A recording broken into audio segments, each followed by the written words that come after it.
Well, good morning, everyone. Happy Monday morning. It is Monday, September 12th, 2022. So good to see everyone here this morning. We've got a great crowd. A few more people joining us. So very good to see everyone. Did y'all have a good weekend? Did you all have a good weekend? That is the question. We've got Aaron, Anai, Austin, Boya, Brianna, Chaston, Eddie Cruz, Jack Marshall, John D is here. John D was the first one to join us today, so way to go, John D. We've got Kong looking good as usual. Christina, Liz, Mark, Matthew putting offers this weekend. Good for you. Who else do we have here? We've got Melanie Price found some fungi in her mulch bed. Fungi in your mulch bed. Did you get it out? I hope you got it out. Well, I think I got it out, but also I think I'm just going to have to rake it all out and put fresh mulch because there was so much. Oh my goodness. Well, that's why I don't do mulch. That's why I don't do anything. I just Ugh, I let hate mulch. Texas nature takes its, direction. That's what I like. My landscape is Texas natural landscape. I'm doing my best to keep the property values and the tax values low in my neighborhood. When my neighbors walk by, I say, you are welcome. Our tax values will be lower because of my landscaping. You are very welcome.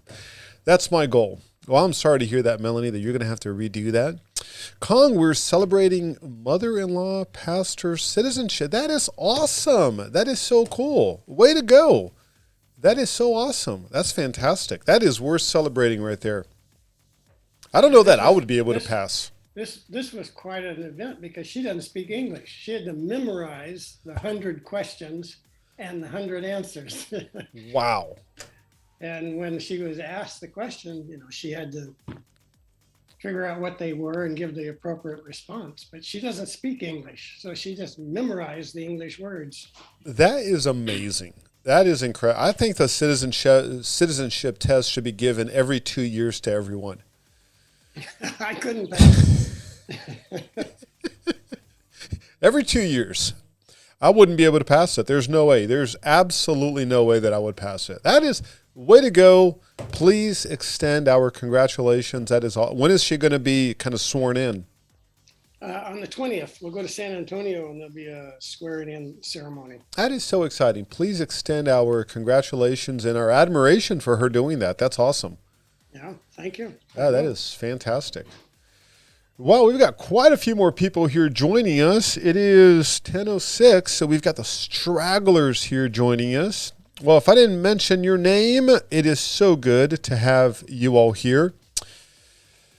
Y'all, let's go at it. Let's update the information here that we go over. Leading market indicator. Now, what did y'all think of this?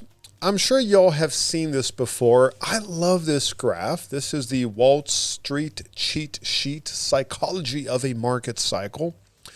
And it's important for us to understand and discern the market cycle that we're currently experiencing. Now, just out of curiosity, you can unmute yourself or you can write it over chat, but where do you think we are? Where in the world do you think we are? What do you think? Where do you think we are? Do you think that we are complacency? Do you think that, okay, Jack is saying between anxiety and denial. Tell us when the throw is here. The throw is here? What do you mean by that? Maybe I misspelled it. The through on that, so on the chart. Oh, right here? Point of maximum financial opportunity. I thought it was trough, but I guess it's through. It should be. Dyslexia this morning. I guarantee those Wall Street people, the Wall Street cheat sheet, they misspelled it because once you figure out when it is, it's already through. That's why. That's why we have you, Dan. That's why. So there we go. We've got a few people saying complacency, between complacency, anxiety, and denial. Okay, so we got some folks. Okay, between anxiety and denial. Okay, the dip is taking longer than expected. My investments are with great companies, or it's a great property. It's going to come back. Okay, good stuff. We got a few people right there agreeing with that. Anyone else? Anyone else? Where do you think we are here? I would say this. For me, it's like we're kind of right here. We have not, in my opinion, we haven't reached anxiety quite yet. In my opinion, I think we're right in between complacency and anxiety. We're not past anxiety. Certainly not near denial quite yet. But does anyone think that? I mean, everyone agrees that we're on this trajectory, right? We're certainly in this trajectory. The big thing is, when do we actually, what's going on? What can we use history to discern how long this is going to take and what's going to happen? So we're going to talk a little bit about that here. So, but first, before we talk about where we are and how does this compare with history, we need to update our leading market indicator, new listing to pending ratio. And I'm telling you all, great information right here. Spoke to an agent that had a listing opportunity on Friday, and they used this information for their listing opportunity on Friday to educate the client on the reality of the market. And they were able to price the property in a way where the property is going to sell now. If they would have gone with the price that the seller originally wanted, there's no way that that property would have sold. That agent would have gotten fired. The seller would have gotten mad. But because of this information that they were able to go over with the seller, they priced it in a way to where no doubt that property is indeed going to sell. So super important information. Let's go ahead and get started with this. First thing we're going to do is update the open house information. How many open houses were held? The number is 3,448. 3,448 open house from September 5th until September 12th. Okay, so there we have it. Now let's take a look at new listing. The day has not ended, so this number is going to go up. But last week, we had a dip on the number of new listings. Now this happened across the entire nation. Some of it might have to do with Labor Day, but there was a dip, and we've seen a dip over the past 4 weeks. What do you think, you all? Do you think we're going to have more than 913 new listings or less than 913 new listings? What do y'all think? Okay, we've got less. We've got Boya says less. Okay, we've got 1115. Austin is the guest. We've got quite a few people here saying less. The number is 948. 948 new listings. A little bit more in the day has not ended. So we're going to end the day around 975 or so, close to that 1,000. So a little bit of a bump. I was expecting less also because of the seasonality of real estate. But we noticed a little bit of the bump going on the number of new listings. Now, what about price increases? We've noticed an interesting trend on price increases. August 22nd to August 29th, that number skyrocketed.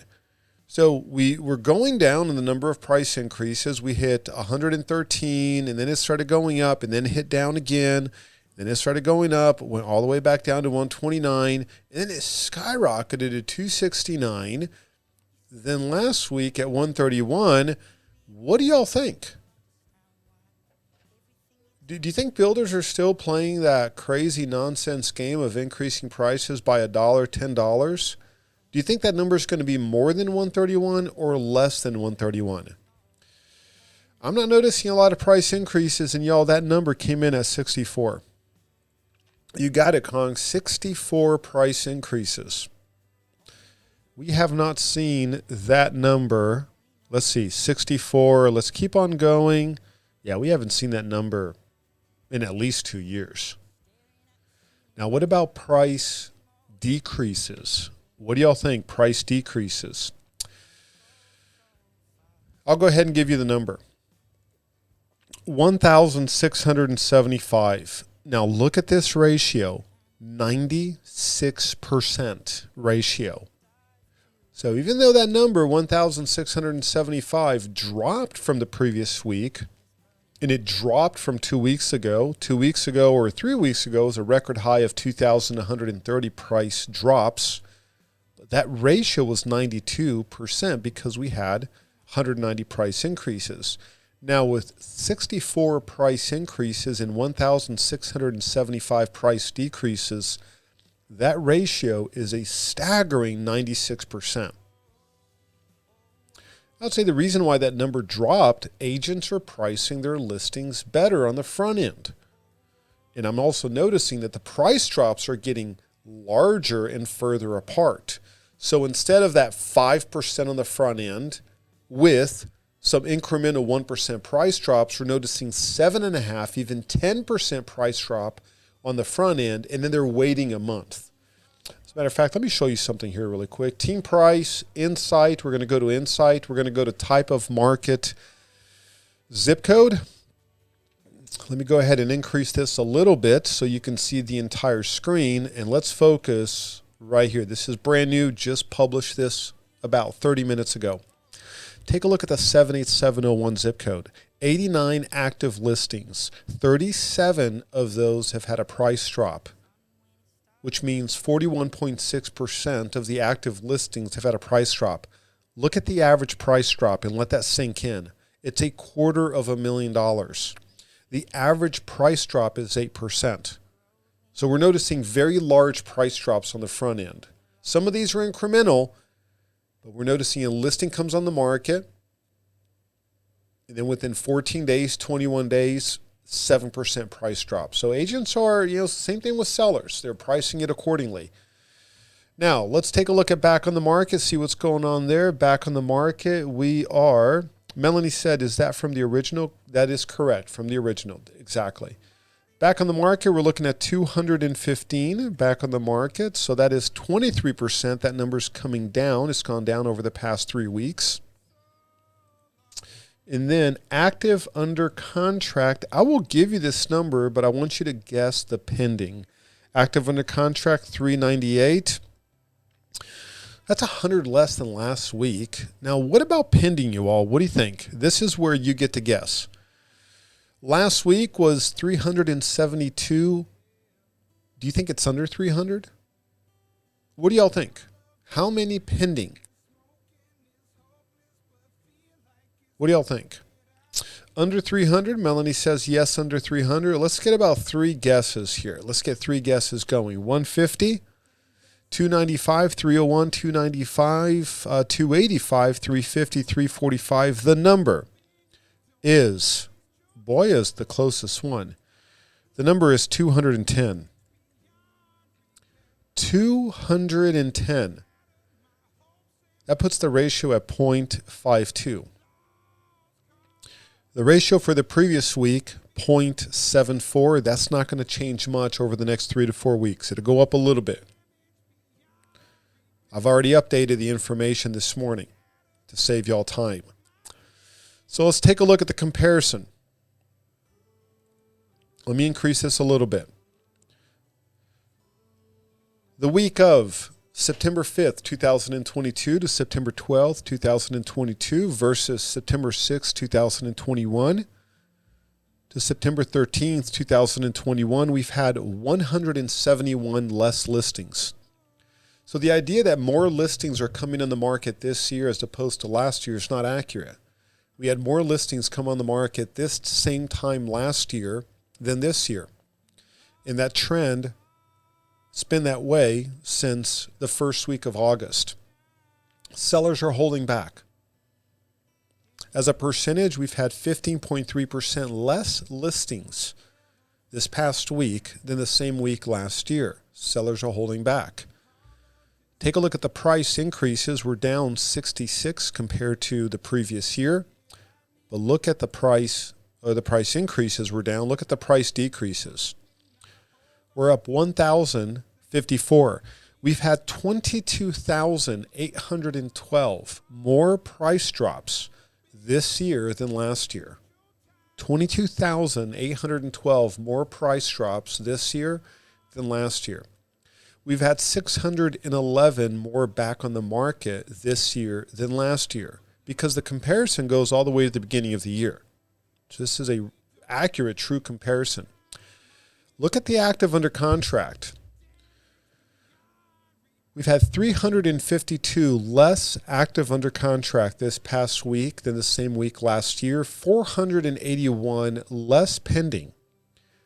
That's a drop of 57.8%. Last week, where the information will not change by much, is a drop of 35%. So in total, we've had 10,048 less properties go pending this year than last year. And we've only had 1,875 additional new listings this time this year, or this entire year, than the same time last year. It's a demand issue, not a supply, not a new incoming supply issue. It's a demand issue.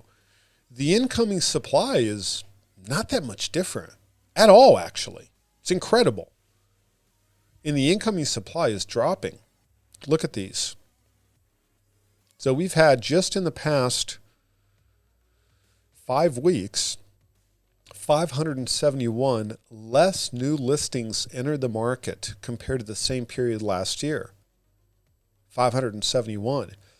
But when we take a look at the pending, we've had 3,118 less properties go active under contract and pending compared to exactly the same time last year. So it's, the word demand destruction is accurate. The demand has absolutely overnight stalled, and the data shows that. Let's take a look at the graph, and we can see that we are very close to that 0.50 mark. If or when we cross that 0.50 mark, we now enter a period of substantial increase in inventory. We're still under the tangible increase in inventory. If or when we cross that 0.50, everything changes. We now go into a substantial increase in inventory. And we can take a look. Christina says demand has stalled, but how many homes are selling per month or week? Well, we got that information. Well, sales are down. If something doesn't go pending, it doesn't sell. Right? I've never seen a property sell that doesn't go pending, ever. So we can take a look at the number of sales. Let me go ahead and take a look at this. We can go inside Insight and Statistics, and we can go on residential inventory. Let's go ahead and blow this up a little bit. And let's go on number of sales.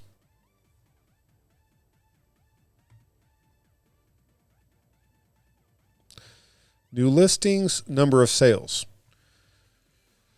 Last month, sales were down by 24%.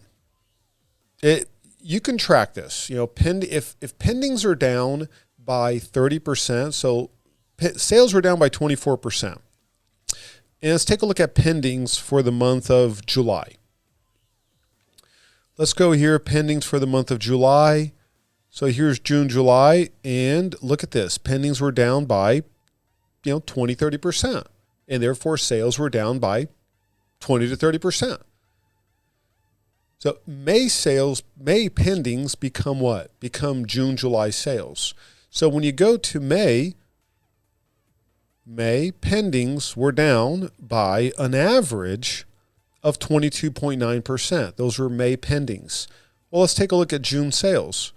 June sales were down by 17 and then July 27.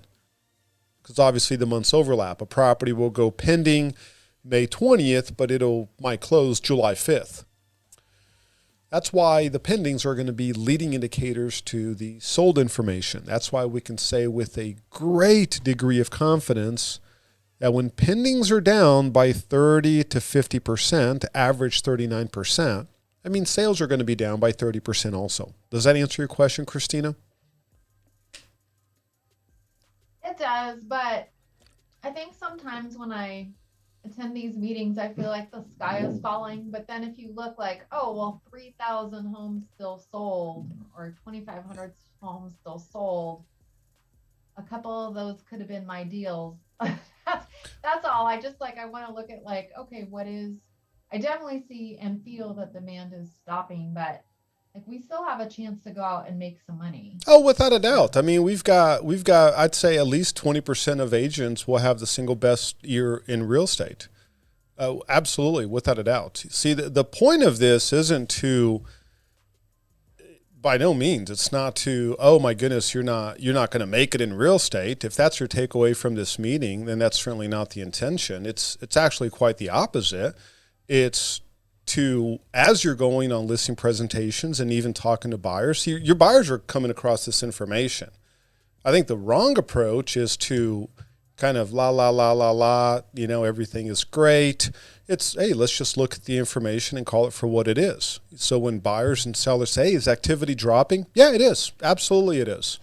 Now, here are the opportunities with that drop in activity, right? So record number of price drops for new construction. Builders are, the incentives right now from builders, especially for first-time home buyers, especially for FHA loans, are insane. Look what Braun is offering.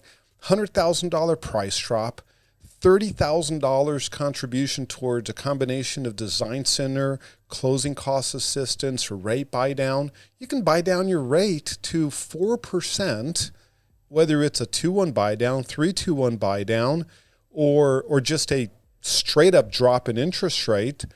And it's absolutely incredible. So these single best opportunities for buyers than certainly in any time over the past 48 months. Without a doubt. Go back 3 years, go back almost even 4 years, and you've got more opportunities with builders right now than any time over the past 4 years. Some builders are hunkering down, without a doubt. Some builders are saying, no, we're not going to touch our price, and that's fine. But for the most part, builders are absolutely offering incentives that we have not seen in at least 3.5, 4 years, with a 6% commission for us as agents. So the opportunities are incredible. Aaron said my clients just got the equivalent of $85,000 from Taylor Morrison and Headwaters. Yeah, 100%. 100%. And at the same time, when one of our clients says, I'm going to wait until, well, let me ask you this, Christina, would you buy an investment property right now? No. Why? It's a great market, right? Builders are offering huge discounts. You can get an interest rate buy down. You can get closing cost contribution. Why wouldn't you? I don't think they cash flow yet. Well, but you can lock in a lower interest rate. Don't you think interest rates are going to go up? No. No? You think you're going to go down? I think they will go up, but I don't know. Would you buy even a house for yourself? You can get a great deal. I have a house. Well, bingo. Right. So is there anything that I can tell you that's going to convince you to become a buyer right now? I don't think so. Bingo. Not me personally. Exactly. And same thing with me. Right? It's like, no, absolutely nothing out there is going to convince me to do anything for that matter. So if you take a look at your database, if you take a look at the 120 people that you're communicating with, sending market reports, what kind of information am I looking for? Like, I'm wondering what the house down the street is currently selling for. I'm wondering what the price drop. I'm wondering where we are on this chart. I'm wondering how many listings there are for sale. That's what I'm wondering. So for some people, their takeaway just might be like, wow, this is really amazing. For other people, it might feel like there's an opportunity to buy. For other people, it might feel like there's doom and gloom, whatever the case might be, however people process this information. So for some buyers, they're going to feel like this is a absolutely incredible opportunity to buy new construction. For other buyers, they're going to hunker down and wait. I'll say this, we've had more buyers go under contract right now that waited. They just put a pause on the home purchase. As a matter of fact, some of them said, I will never buy a house again in Austin, Texas 6 months ago. Even a year ago, back in February, they said, you know what, forget about it. Let me just rent it. I'll never buy a house in Austin, Texas again. And you know what? They're under contract right now. They're under contract right now on a house that they love. They can't wait to move into because the market changed. So some sellers might feel the opposite. Some sellers are like, oh my gosh, I can't believe that I missed the February market. So it really does go both ways. It goes both ways. Now, let's take a look at the graph right here. Let's keep on going. We've got the price drop to price increase ratio. Anything over 50%, of course, equals more price drops. And let's take a look at the month. So far this month, the ratio is at 0.53. And so far this month, 934 properties closed. 246 have been withdrawn. 73 expired. So when we take a look at the monthly graph, we can see that we're back close to that 0.5. We had a pretty big uptick. That was mainly because of the Labor Day weekend. Less listings came on the market, so there was an uptick. And now we're back to right around that 0.53. That is so far this month. We're just going to have to see how this plays out for the rest of the month. If you take a look at the little heat map, you can see that ratio, and we can see 4 months in a row of right around under 0.75. And once again, anything between 0.75 and 0.5 gives us that tangible increase in inventory, which is exactly where we are right now. Very close to approaching 11,000 active listings on the market. Let's take a look at pending really quick, and you can ignore this whole area right here. As a matter of fact, I'll move this down because this is what I use to calculate the projection, the forecast for the month. So I'll move this down so that you don't have to see it and be distracted. So here we've got the total pending properties, and then we also have what's called a pending to population ratio. Last month, the final reading, 3,942 total pending properties last month. The forecast for this month, 2,541. That's the forecast this month. When you take a look at the ratio comes in right around 1.06, which puts us right around here, beginning of 2008-ish or so, when you look at that ratio. If I had to choose a month that we are pretty close to, it's right around this month right here. If you were to compare 2 different years, you know, even go back to 2007-ish or so. If you take a look at the withdrawn plus expired, we can see more and more sellers withdrawing their properties. The ratio definitely tilts more towards the withdrawn as opposed to the expired. More people are withdrawing properties. And I would put those folks under 2 categories. One of them is, I will never list my house. It's fine. I like my house. I like my rate. Not a big deal. Some sellers are going to wait until the spring. They're going to feel like, hey, this spring is going to be a better time for me to list my home. Things are going to come back to normal, quote unquote normal, during the spring. And that's the decision that they're making. Let's keep on going, taking a look. Aaron Dunnigan said, if we have time at the end of this meeting, Dan, can you walk us through the net migration information document in the National Market Index? Which net migration information document? Are you talking about the little screenshot from rent.com?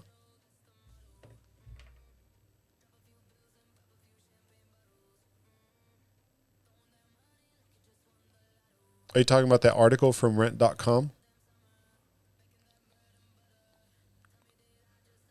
So we'll see. We'll see what Aaron's talking about right there. So yeah, I mean, happy to go over it. Absolutely.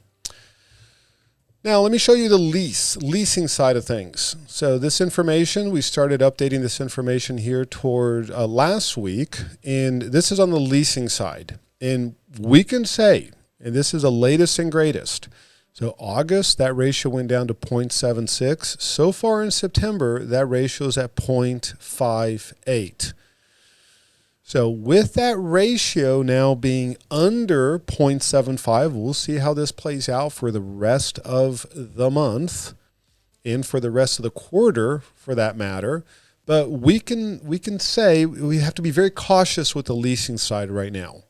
We're noticing an increase in inventory on the leasing side, and we're noticing less and less properties getting absorbed. And we're noticing a pretty significant increase on price reductions on the leasing side. So don't be as confident on the leasing side when you're listing a property for lease. Be very cautious. Treat the leasing market. I know everything in you is going to want to say, well, yes, the sales market is experiencing some headwinds, but the leasing market is incredibly strong. Remember back in February, March timeframe, I started saying, hey, the market's shifting. Be very cautious as you're listing homes. Be aware that the market's shifting.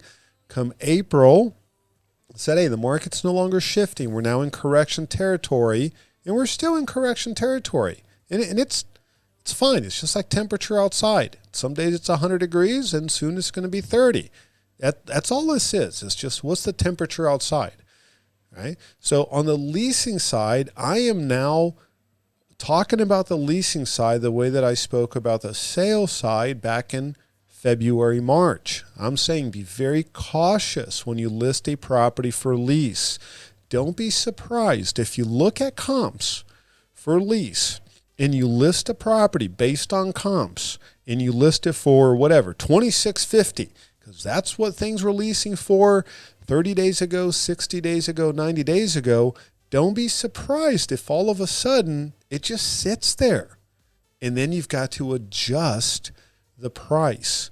We're now in a shifting market for lease. Aaron said, I've got clients that may want to pull their active listing for sale, change it to a lease listing. This is helpful chart for that. Absolutely.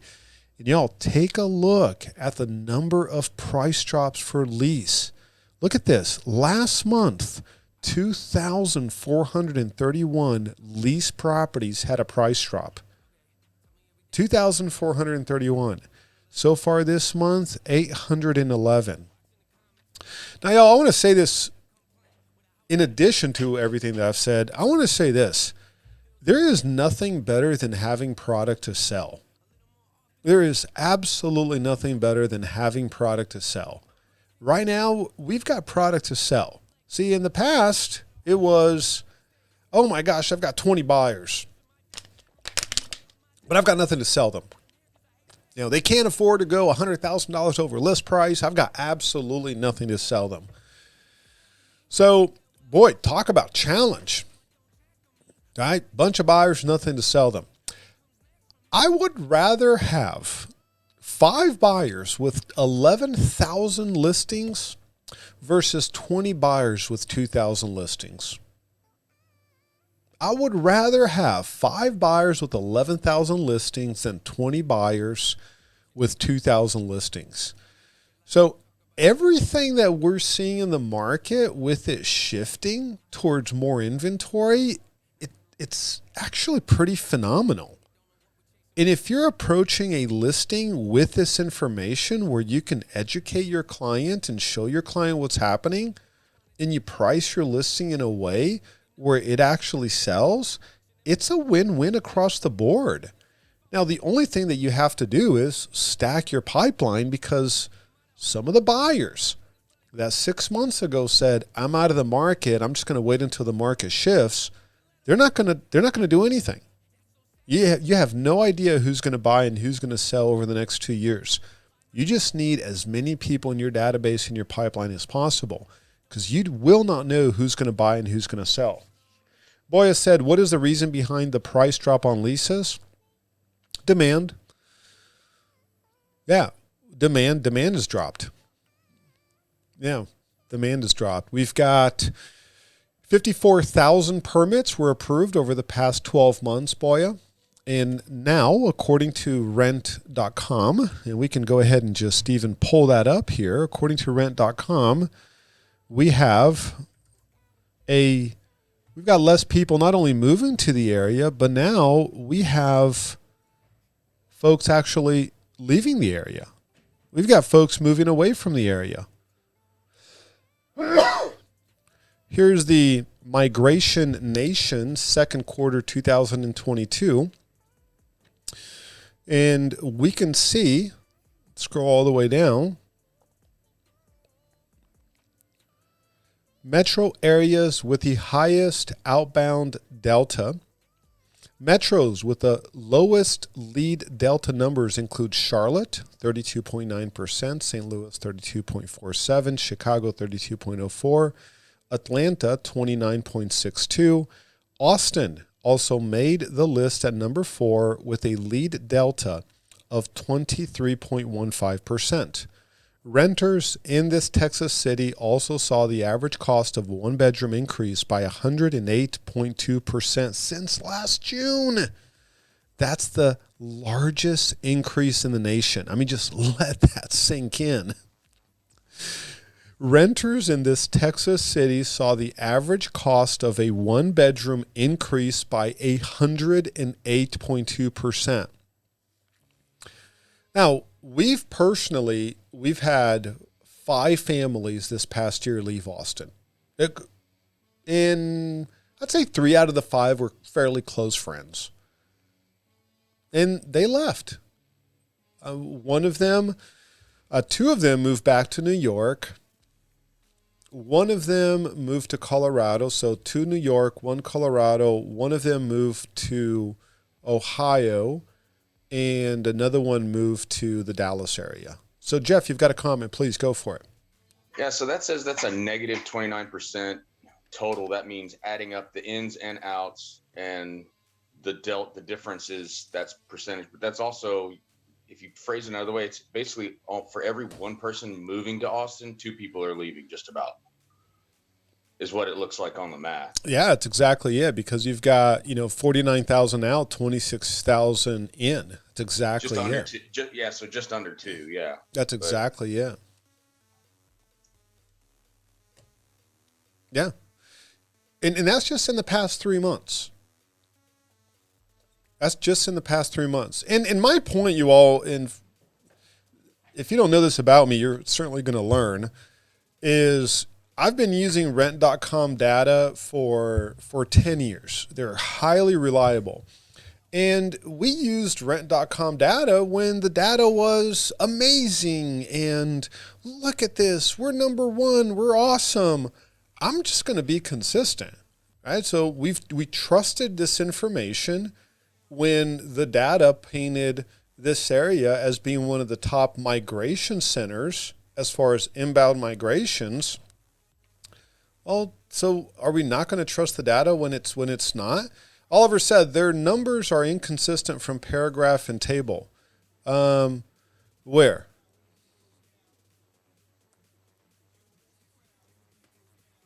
Oh, right here, 29. Yeah, it's supposed to be 20. Yeah, I don't know why these two. Let's take a look at Austin right here. Do they actually give us the Austin information?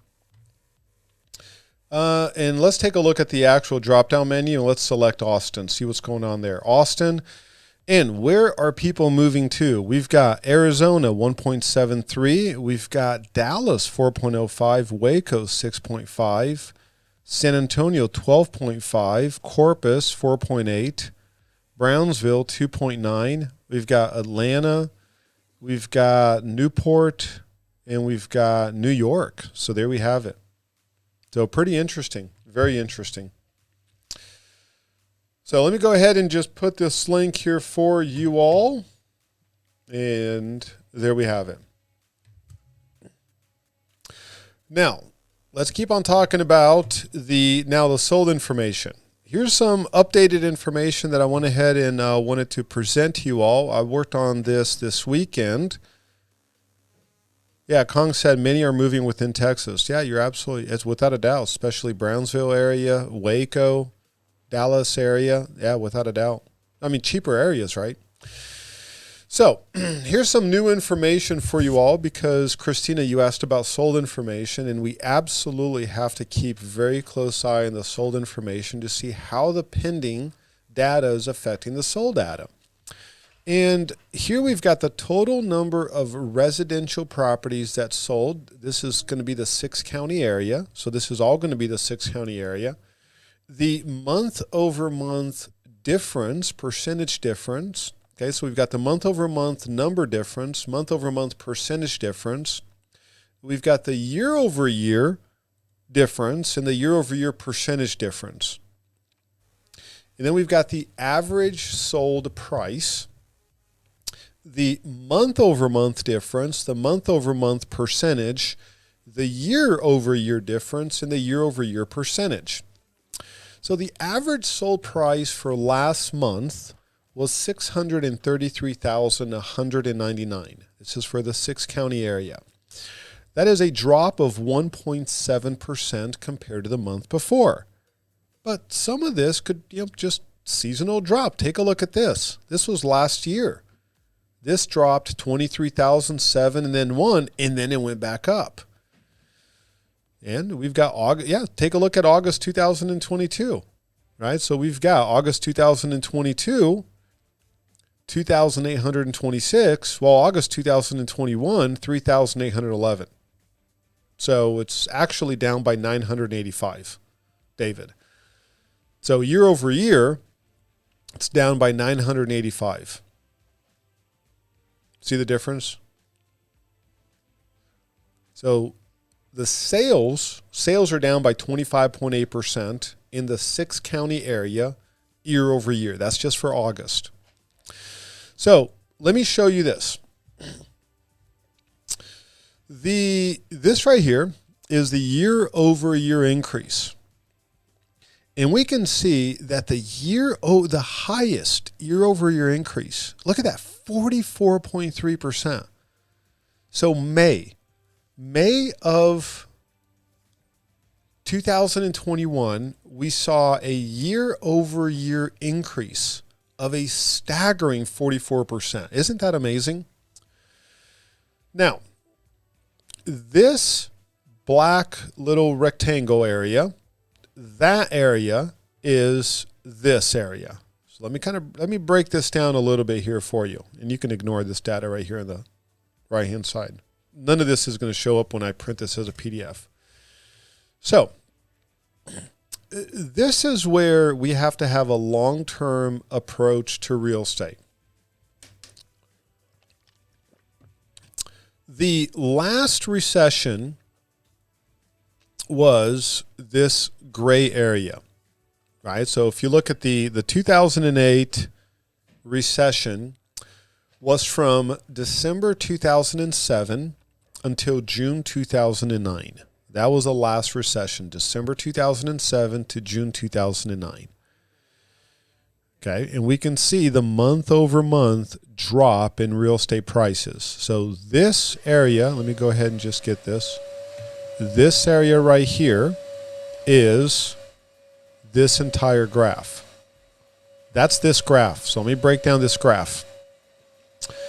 This graph right here shows you the month over month price increase preceding the drop that happened last time the market corrected itself. So November of 2005, we saw a year-over-year increase of 15.9%.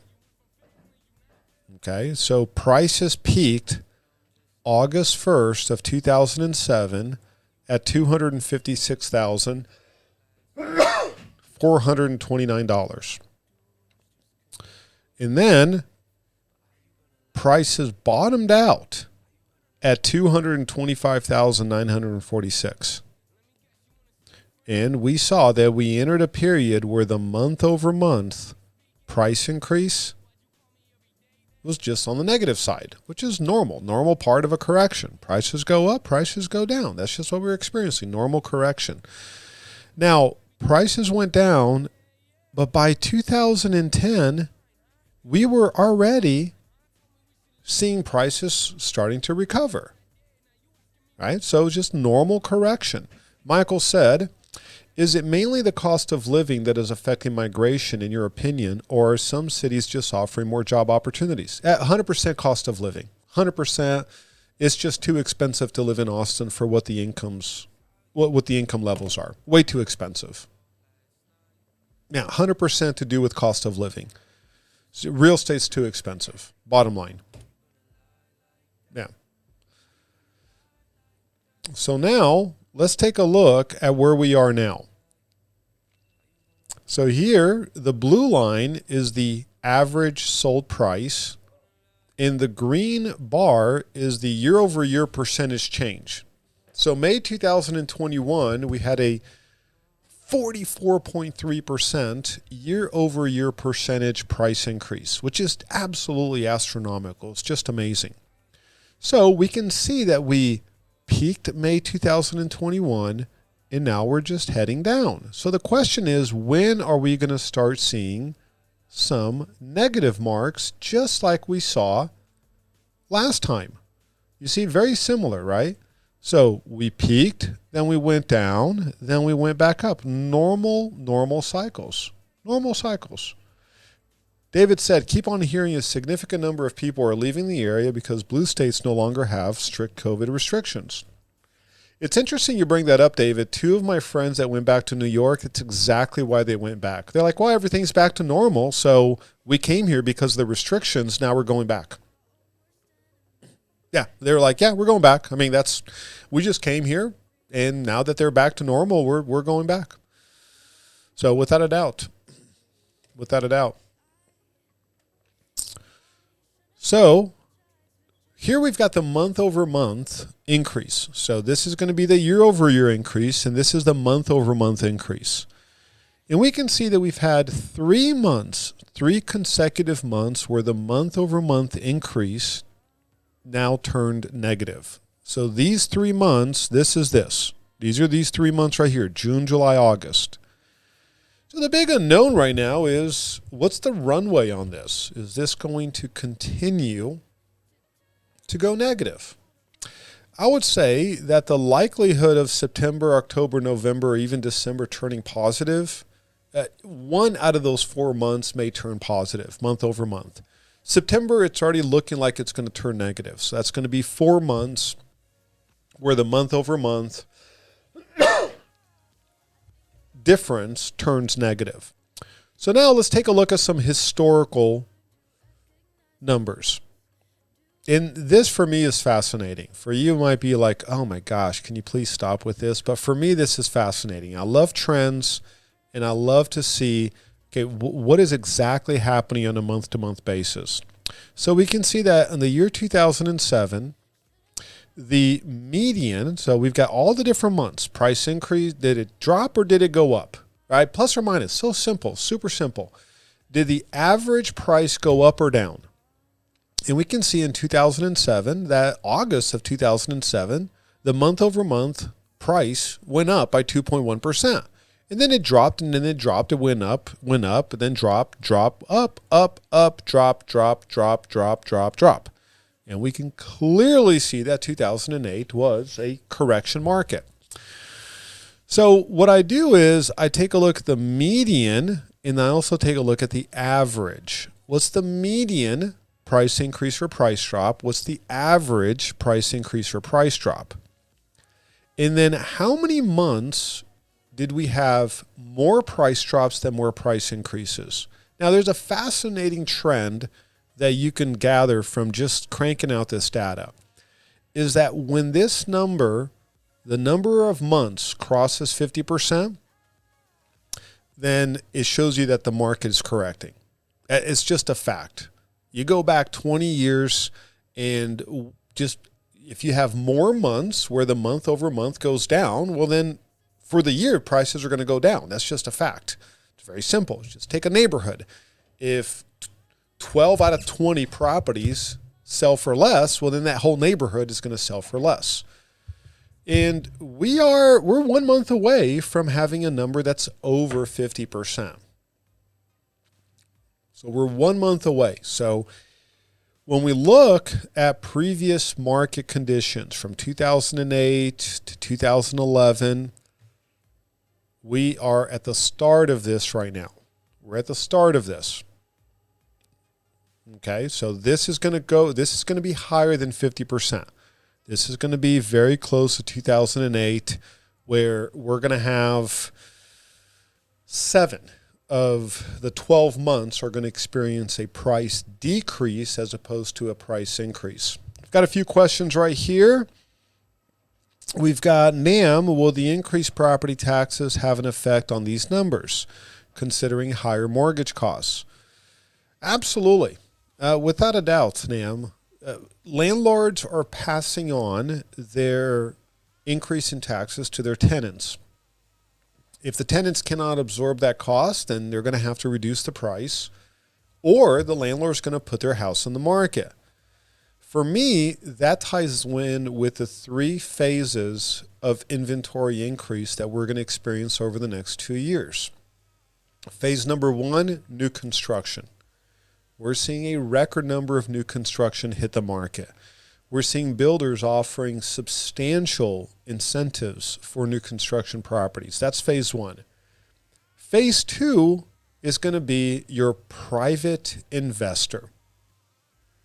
That's going to be the person who bought an investment property in 2021.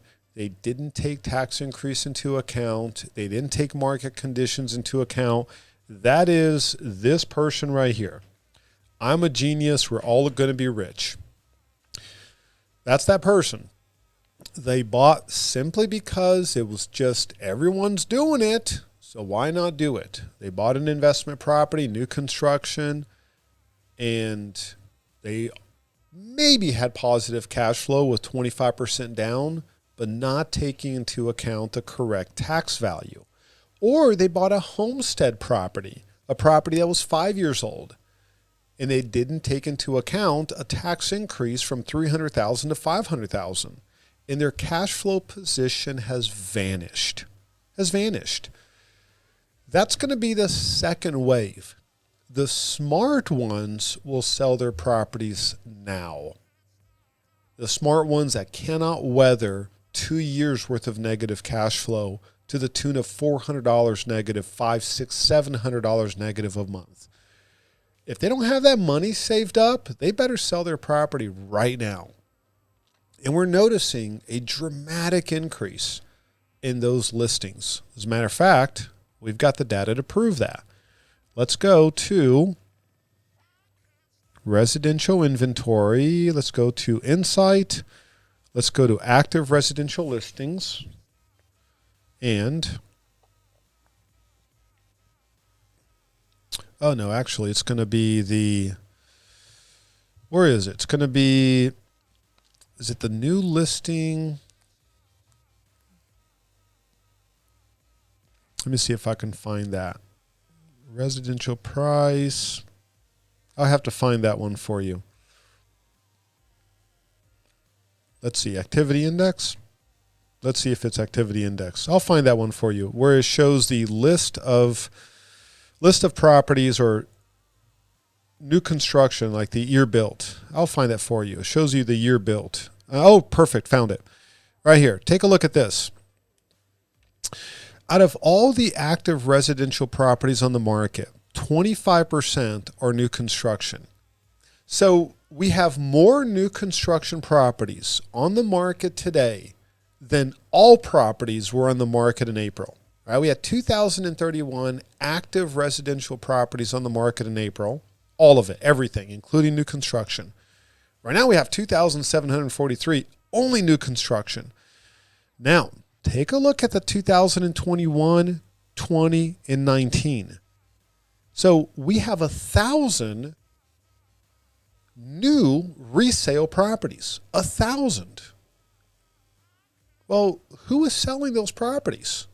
If you bought a house, when we break down the homes that were 2020, built in 2020, and we can do that on the MLS. Let's just see. I'm going to go residential, and I'm going to go year built 2019 to 2020, 2020. I don't want to use 2021. So there's 704. Now, let's go to occupant. Occupant type, not owner, 264. 264 are not owner occupied. They're either tenant occupied or they're vacant. That's a pretty big number. That's a huge number. Let's take a look at the ones that are tenant. We've got 23 properties are tenant occupied, but look at vacant. 240 are vacant. That's a huge number in relation to the number of properties available, right? 704 total available and 240 are vacant. When you look at the days on the market on these vacant properties, it's amazing. market snapshot. We've got the average days on the market, 54 days. So that's going to be the second wave. The private investor who's going to have to sell. The smart ones will act on it right now. The ones that are here, in denial, they're going to end up, it's going to be tough for them. Absolutely, it's going to be tough for them. The ones that will say, well, everything's going to come back, the new construction property that I paid, $550,000 or $600,000 for, but right now they're selling for $475,000. What's going to come back to $600,000? But their idea of it's going to come back to $600,000 is not 5 years from now, is not 10 years from now. It's like in the next 3 months. Not going to happen. It's not going to happen. So if you've got clients, and I know a lot of us have clients and they bought properties like this, reach out to them, run a cash flow analysis for them, be a resource for them. I know that Daniel, and I can say this because Daniel mentioned this, Daniel had a client who was on the fence. Do I sell? Do I not sell? And Daniel sat down with the client and said, hey, just so you know, here's your new tax bill. Like, look what your cash flow position is going to be. And Daniel, what did the client say? I don't know if you're in a position to unmute yourself, but what did your client say? Can you hear me? Yes. At first, they're in denial. They're like, no, let's just put it for lease again. And then I ran the lease comps, and they were not looking as desirable as they thought it would be. And then you and I went together. You remember this? That's why you're mentioning. And we went to the tax, what is it called? The tax district, appraisal district, the WTCAD, and we look what the appraised value would be for this year. And the property tax would basically go up $4,200 for the whole year, which relates around $314 a month.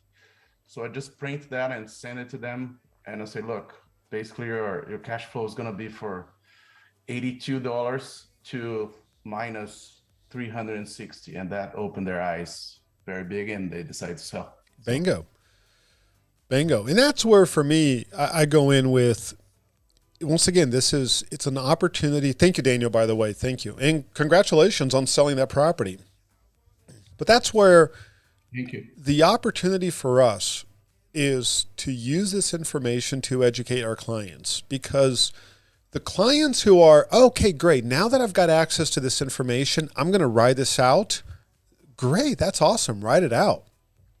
But for some of the clients that are like, wow, you went through the trouble of sharing this information for me, of running a cash flow analysis for me with my tax rate. Oh, I mean, realtor for life. Realtor for life. And I remember running these charts and running this information for clients that had purchased here back, that purchased back here 2004, 5, 6. And I'm like, hey, by the way, just look out for this. I want to make sure that you are aware of what is happening, and you're aware of your tax rate, and you're aware of what's happening with leasing values now. And some of them sold, some of them did not. So that's the opportunity that we have to have a conversation with them. Boy, you've got a question. Go for it.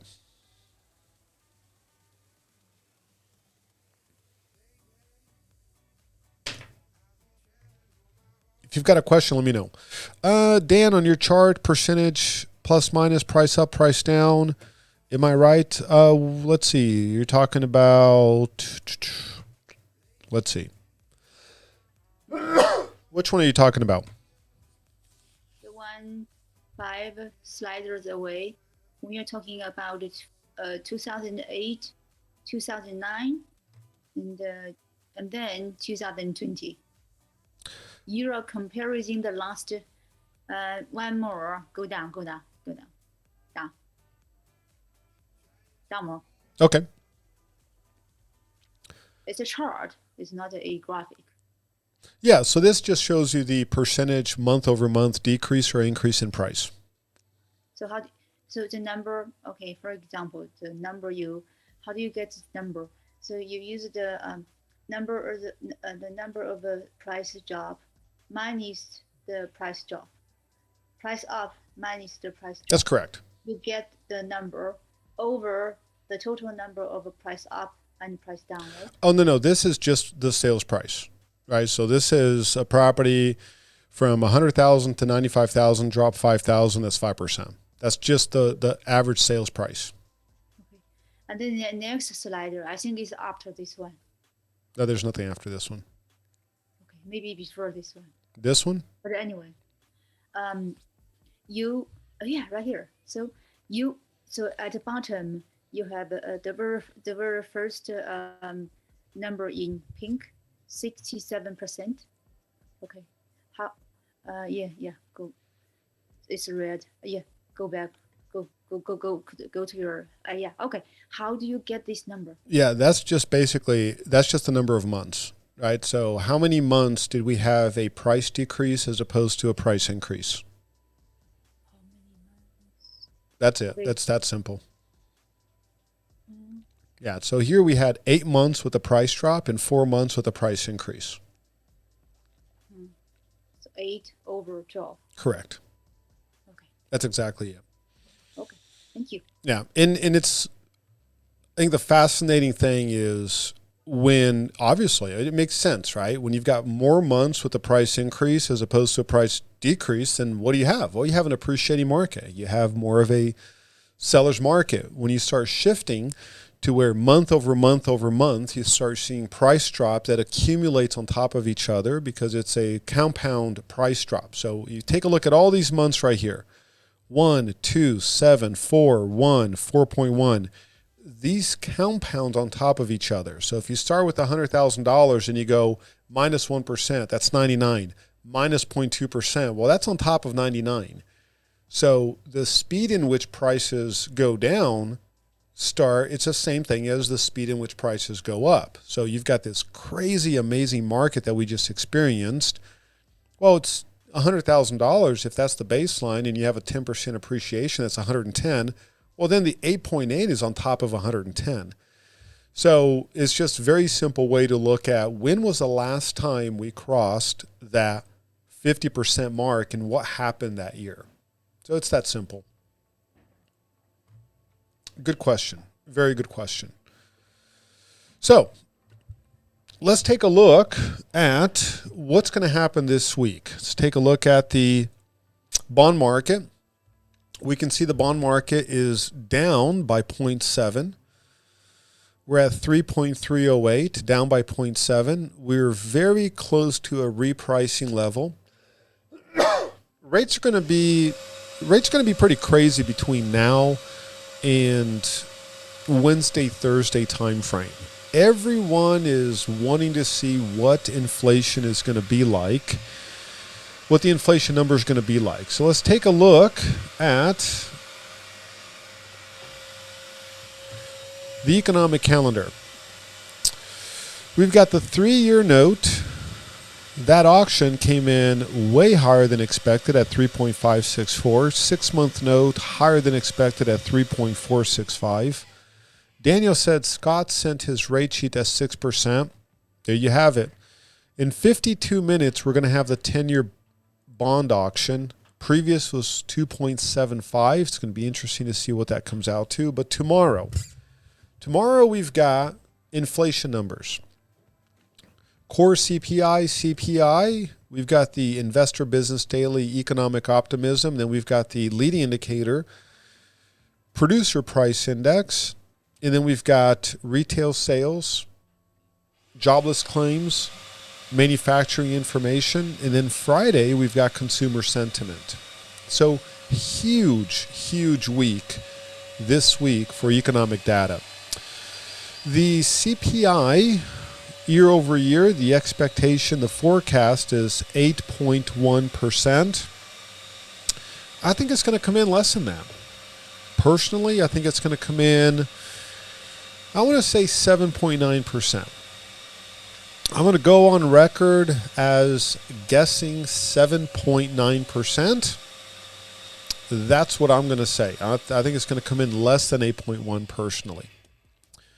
The reason why is because when you take a look at the historical, we are going to be comparing, this is going to be for the month of September, and for September of 2021, we had, it was 5.3. So September 2021, 5.3 dropped a little bit from August to September. So I would say that we're going to see a little bit of a drop. I mean, they're expecting it, once again, they're expecting it to go down from 8.5 to 8.1. I'm going to say it's actually going to go down to 7.9. That's going to be my prediction. Ultimately, it doesn't matter. I mean, all it matters is what's going to happen next week. Let's go to next week. And this right here, Wednesday of next week is all that matters. What is the Fed going to be doing with interest rates? Are they going to increase it by 1 basis point, or 100 basis points? Or are they going to increase it by 75? That's all that matters. But rates are going to stay steady between 5.75, 5.875, 6%. And then we're going to see what the Fed is going to do on Wednesday of next week. That's going to be the biggest one. Just wait to see what the Fed's going to do. Well, you all, one more thing that I want to go over here really quick. That's still going to be in the Team Price Insight. I've updated the active residential listing. So this is all updated. And you can see that there are 10,960 active residential listings.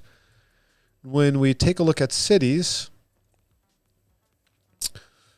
54.8% have had a price drop, 40.7% neutral, 4.5% with a price increase. Buda still number one. It's just fascinating. 71.4% have had a price drop on Buda. And we can see right there on Buda. So that's updated. The other chart that is updated, it's going to be the type of market city and the type of market zip code. When you look at type of market city, the average month of inventory, 4.49. There are 22 cities still in a seller's market, which is amazing, which is awesome. 73% of our Central Texas area is still in a seller's market. Austin still has only 3.2 months of inventory, which is amazing. We need 1,756 additional listings to reach a neutral market in the city of Austin. Now, 4 cities are a neutral market. 4 cities are officially in a buyer's market. So that's when you look at cities. And then when you take a look at zip codes, you can see that 63 out of the 75 zip codes, 84% are in a seller's market, 9% or 7 zip codes in a neutral market, 5 zip codes in a buyer's market. So any questions, comments, concerns, criticisms, complaints?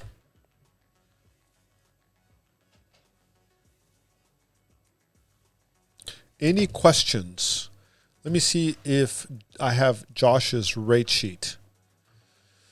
Let's take a look at it here.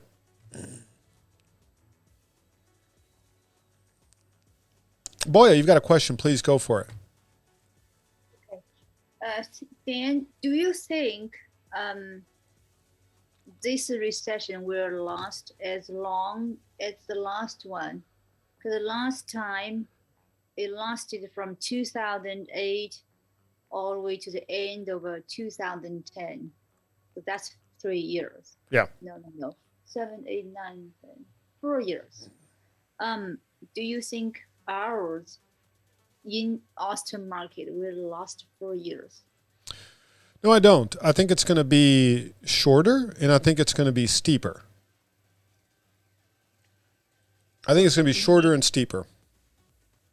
So you mean we're going to drop down faster, or we're going to recover faster? That's correct. Or both? Yes, I think it's going to be. Recover faster.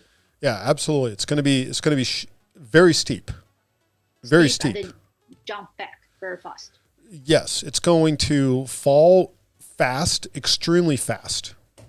And yeah, so it's, a lot of people are comparing the last recession. You cannot compare the last recession to this recession because of this. Because of this. Last recession, this is how much we increased. This recession, this is how much we increased. So Christina's saying a Mount Everest recession. Yeah, absolutely. And we're already noticing that. So huge increase, and it's just going to fall. So last time it was, a little bit of a hill here, up, down. Now, what I think is going to happen is this. It's going to fall fast. You're going to see 3 waves of inventory. I'll put my life on this. You're going to see 3 waves of inventory. New construction, single investors, and then the third is going to be just your average homeowner, right? Folks that took out a home equity loan, put that swimming pool in, and as pressure on jobs become evident,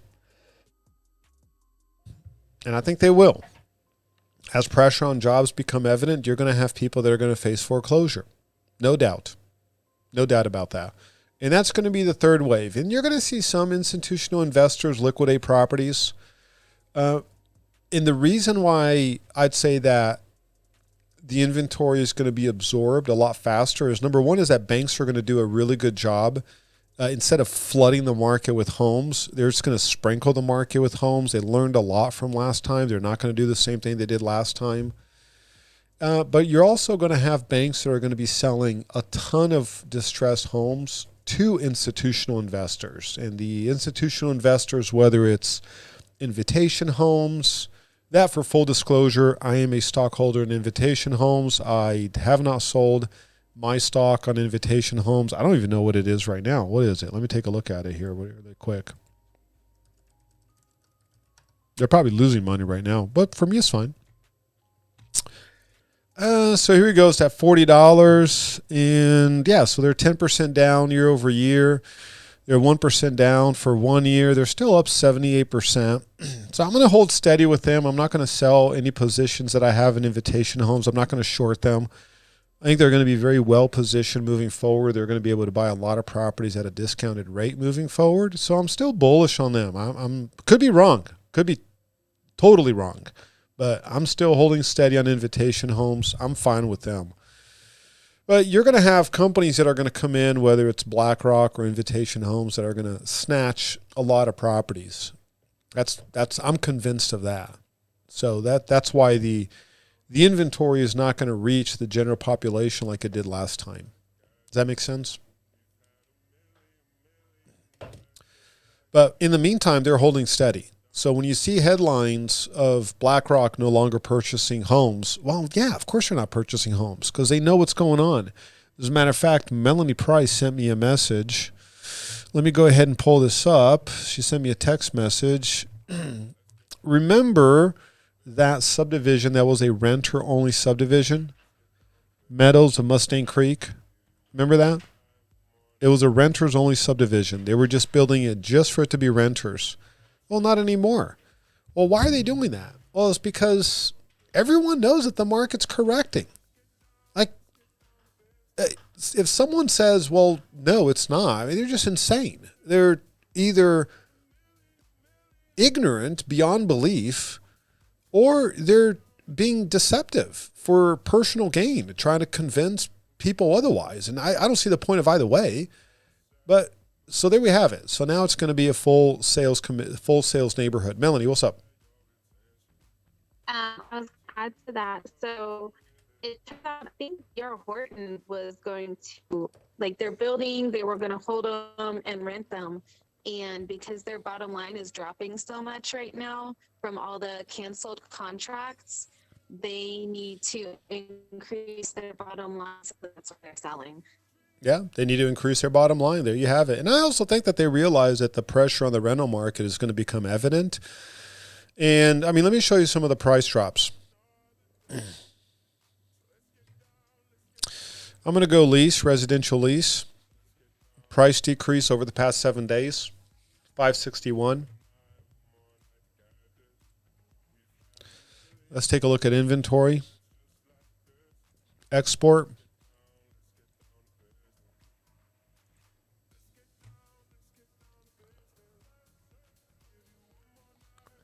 And here we go. So for those who own rental properties at Team Price, now I know a lot of people own rental properties at Team Price. It's just I'm going to give you the same advice that I gave clients. Just be very cautious. Be very, very cautious with how you're pricing your properties. You don't want to leave money on the table. You absolutely do not want to leave money on the table. You ought to charge fair market value for your rentals. I'm a firm believer in that. At the same time, you can be so stubborn that you want to hold on to that rental price and you want to hold on to that dollar amount that you start increasing your vacancy without realizing. And better to lower your cash flow position a little bit on the front end, or don't increase it as much on the front end and get rid of vacancy. You do not want vacancy, especially a year from now, 2 years from now. You want to hold on to and do not, under any circumstance, take any shortcuts on your lease applications. If you want to be charitable, go at it. Be charitable. Rent to whoever you want to rent. It's your choice. Be very cautious. Be very, very cautious with your vacancy and be very attentive to the applicants that you're selecting. So let's go drop and let's just go percentage drop. This is for the past 7 days.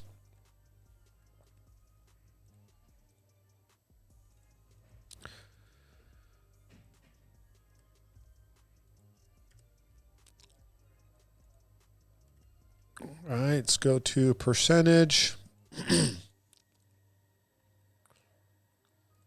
Let's go view. Let's just freeze the top. And let me get rid of some of the data that's not going to be accurate. Some of these aren't going to be accurate, so I'll just kind of get rid of this. But let's take a look at some of these. Okay, we got 2%ers, 3%, 5%. 8%. I mean, look at some of these, you all. 78717. For some reason, my eyes were just drawn to this one. 78717. Amazing zip code. Heck, look at the bottom one, 49. 3,050 to 2,800. 8% price drop. That's pretty significant. Let's get into the 10%ers. We've got 78613, Cedar Park area. From $29.95 to $26.65. A 10% price drop after only 25 days on the market. Let's take a look at this property. I'm very interested to see what this property is like. Cedar Park area. Nice looking home. Very nice looking home.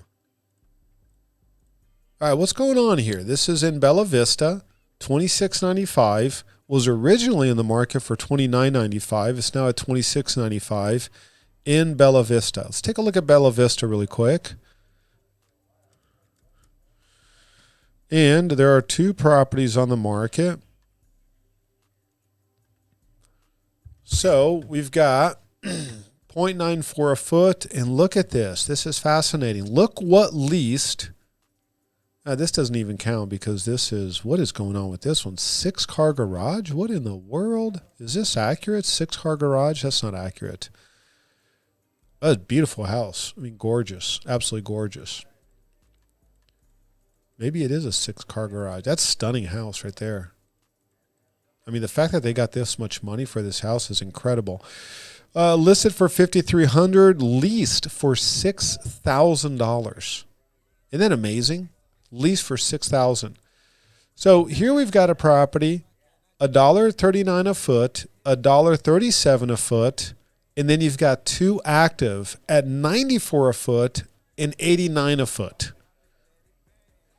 Do you see my point? There you have it. There you have it. Right? So now the condition of this one is not as good as the other one, but it's not that much of a discount.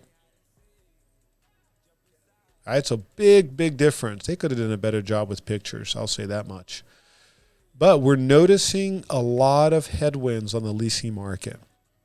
So imagine this person counting on a $2,900 a month rental, and now they're at $2,695 and still on the market.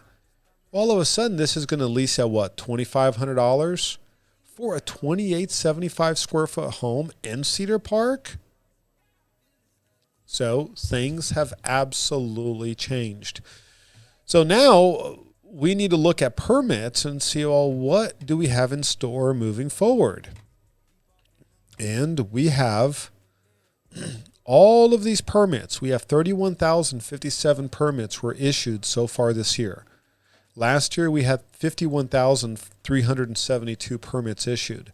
Half of those, the properties are still being built.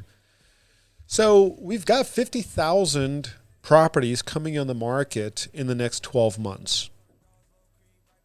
A combination of rental and a combination of properties for sale.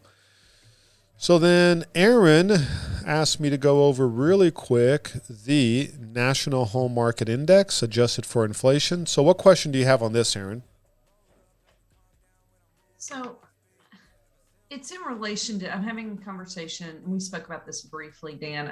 I'm not comfortable talking about this chart. Okay. The conversation that I'm having with a client is whether or not to pull a listing off the market that we have for sale and change it to a lease. And I wanted to talk, I can't remember exactly the context you and I spoke Sure. about this particular chart and how that could help the conversation. Yeah, without a doubt. If they're going to do that, they need to have a long-term view on that property for lease. All right, so it shouldn't be a let me relist it in the spring. It should be a let me relist it in 3 to 5 years. If you're going to hold on to it, then hold on to it. Like be a landlord for the next 3 to 5 years. But the idea that anything is going to happen between now and the spring that's going to cause this to invert itself, I just don't see it. And I'm a contrarian. If everyone's running this way, I want to find evidence to run the other way. I mean, part of the reason why we've been calling this so early is because we were finding data that was against what people were saying. And we found it. It's like, wow, everything is stacking itself up on a market correction. And here we have it, a market correction. If you go to this is the last slide. I created this about 2 weeks ago, Aaron. This is a month-over-month percentage difference since January of 2011. All right, so this right here is the month-over-month percentage difference since January 2000. And this is talking about how, in what context would you put National home price adjusted for inflation. Okay. Yeah. So this right here, and you can go up. So the National Home Price Index adjusted for inflation. This is the home price index divided by the consumer price index. So Standard & Poor's Case-Shiller, they release their National Home Price Index on a monthly basis. And then we also get the inflation numbers on a monthly basis. And we simply divide the home price index by the consumer price index. That's what we do. And we get this information directly from the Federal Reserve Economic Data website. So this is not us creating this. This is directly from their website. So here we've got National Case-Shiller, National Home Price Index. Now, the only thing that I do, and you can also get this from their website, is I divide that by inflation, because obviously $100,000 today is not the same value as $100,000 back in May of 2006. So when you adjust this for inflation, that's where you get the chart actually, it doesn't look as big because we're adjusting it for inflation. That's all I do. I just divide it by CPI. Does that make sense? Yes. And then the recession indicators are in gray. So we can see that for the first time, that number has actually corrected itself. May, it was at 1.0458. June, it was at 1.0368. Now, this little correction might not seem like anything. It might be like, okay, whatever. It just went down just by a little bit. Well, but that's where we have to look at the month-over-month percentage change. And when we look at the month-over-month percentage change, this was the correction. Like, it wasn't by a little. It was a big amount. It was a very big amount. It might seem like a little, but it really is not. And that's where it's the largest correction since January of 2011. So the question for your client is this a one-off, or are we about to get this at an accelerated rate?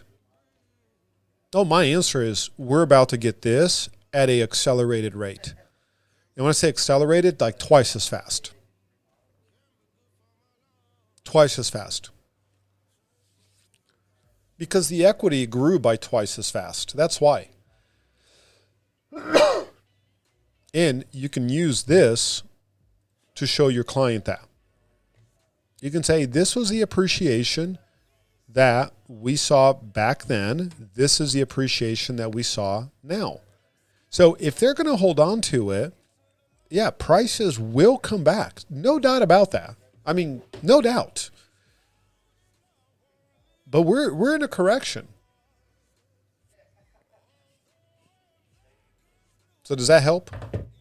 Tremendously. Thank you. Absolutely. And this right here, Aaron, is going to be in the new listing to pending ratio. So those new charts are going to be right here, new listing to pending ratio. So this is going to be updated as soon as this call ends. I'll update all of this. Thank you. Absolutely. Absolutely.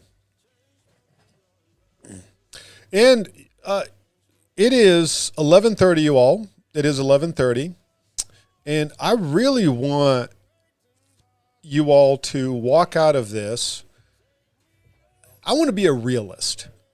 I'm going to call it like it is, and I'm going to be a realist about the market.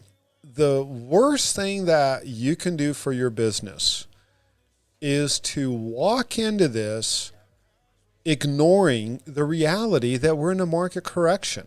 Like, it's just a fact. So you have to step up your communication to your clients. If you're not doing market reports, I don't know what else to say. You have to do market reports, right? Your clients have to see these numbers. Like, don't hide this from your clients. They have to see this. I had a conversation Friday with a friend who's listing his house for sale, about to fire his realtor. Hopefully he'll hire a team price agent because he's using me to dump all of his frustrations. But he's like, I don't know what's going on. It's just so frustrating. We're not getting any showings. My realtor won't tell me anything. I'm just so frustrated. How can I fire my agent? I'm like, well, I can't answer that question. Talk to your agent, talk to your broker. But I don't know what's going on. I mean, she just won't say anything. Y'all, that's the wrong approach. That agent is better off sitting down with that client and saying, hey, here's the reality. This is what we're facing. These are normal market forces. And yes, it hurts that we didn't sell your house in January and February, but this is where we are. So here's the strategy moving forward. This is what we need to do. So that's not doom and gloom. That's just the reality of what we're facing, getting the information and then sharing with the client so the client can make a decision. Maybe the decision is to take the property off the market, make it a lease for the next 3 to 5 years. Well, then that's fine. If that's the best decision for the client, great. Then that's the best decision. But unfortunately, you know what's going to be the outcome for that agent? That agent's going to get fired. I know for a fact that agent's going to get fired because there's no recovering anymore. The client already lost confidence in that agent because that agent was not able to communicate the reality of the market. And unfortunately, that agent's going to get punished for it. So take this information at face value. Data doesn't lie. These numbers don't lie. And have these conversations with your clients. If a buyer says, hey, I'm just going to pause my home buying process and I'm just don't feel like this is the right time to buy, even though you share the interest rate information, you share the builder incentives, that's okay. That's the best decision for them and their families. I've sold more houses through people I've never sold houses to. Keep providing them with substantial information, with good information. They'll refer you to people who are interested in buying and selling, as long as you continue to provide substantial value to that relationship. And stack your pipeline no matter what. Stack your pipeline no matter what. Well, y'all, that's all I have. It is 11:34. Don't forget to join us tomorrow, broker Q&A, and then we've got Wednesday training, and then we've got a live meeting Friday. Live meeting Friday. Don't forget, live meeting Friday. Heavy on stats, and join us Friday. If you have any questions, comments, concerns, criticisms, or complaints, please let me know, and I will address those. Thank you, Kong. Thank you, Ava. And I'm going to go ahead and close with the same song that I opened, and let's go at it.